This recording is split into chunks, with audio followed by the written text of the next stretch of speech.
सती ब्रह्मा के पुत्र और विष्णु के कट्टर भक्त दक्ष प्रजापति की बेटी थी। अपने पिता की आपत्तियों और अस्वीकृति के बावजूद सती शिव की ओर आकर्षित हुई, जो विनाश और पुनर्जन्म के तपस्वी देवता थे, जो अलगाव और लौकिक लय के सार को मूर्त रूप देते थे।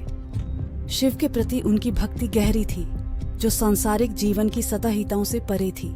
उनके अटूट विश्वास और प्रेम से प्रेरित होकर शिव ने सती को अपनी पत्नी के रूप में स्वीकार किया और उनका विवाह एक ऐसे मिलन में हुआ जो सभी स्वर्ग में मनाया जाता था। हालांकि इस विवाह को दक्ष द्वारा अनुकूल रूप से नहीं देखा गया था, जो शिव के प्रति गहरी दुश्मनी रखते थे। उनकी तपस्वी जीवन शैली और अपरंपरागत तरीकों से नाराज थे।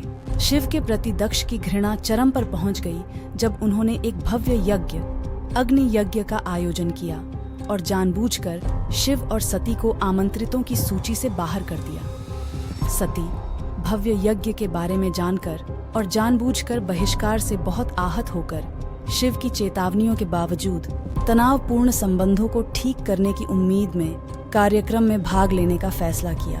अपने आगमन पर सती को तिरस्कार का सामना करना पड़ा, न केवल उपस्थित लोगों से बल्कि सबसे बुरी तरह से उसके अपने पिता से भी। दक्ष ने सार्वजनिक रूप से शिव का उपहास किया, उनके चरित्र और जीवन शैली पर आक्षेप लगाए। अपने प्रिय के अपमान को देखकर सती पीड़ा और निराशा से अभिभूत हो गई। अवज्ञा के अंतिम कार्य में और शिव के सम्मान को बनाए रखने के लिए उन्होंने अपनी योगिक शक्तियों का आह्वान किया और यज्ञ की आग में खुद को जला दिया। शिव सती के निधन के बारे में जानने पर दुख और क्रोध से भस्म हो गए। उन्होंने अपने क्रोध के भयावह पहलुओं वीरभद्र और भद्रकाली को प्रकट किया और उन्हें दक्ष के यज्ञ को नष्ट करने का निर्देश दिया। इसके बाद का परिणाम विनाशकारी था, जिसके कारण दक्ष का सिर काट दिया गया। हालांकि बाद में उन्हें अपने अहंकार और मूर्खता के प्रतीक के रूप में एक बकरी के सिर के साथ पुनर्जीवित किया गया था। सती के बलिदान का गहरा प्रभाव पड़ा, जिससे शिव को दुनिया के मामलों से दूर गहरे ध्यान में पीछे हटना पड़ा।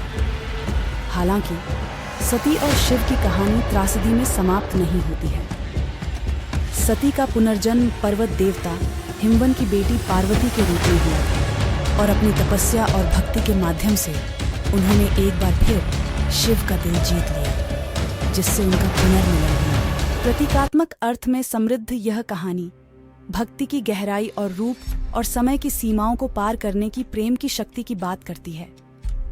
यह जीवन की चक्रीय प्रकृति में विश्वास और इस विचार को रेखांकित करता है कि सच्चा प्रेम शाश्वत है, जो सबसे बड़ी बाधाओं को पार करने में सक्षम है। सती की कहानी दिव्य स्त्री की शक्ति और शिव की अध्यक्षता में सृष्टि और विनाश के लौकिक नृत्य में इसकी अपरिहार्य भूमिका का एक वसीयतनामा है।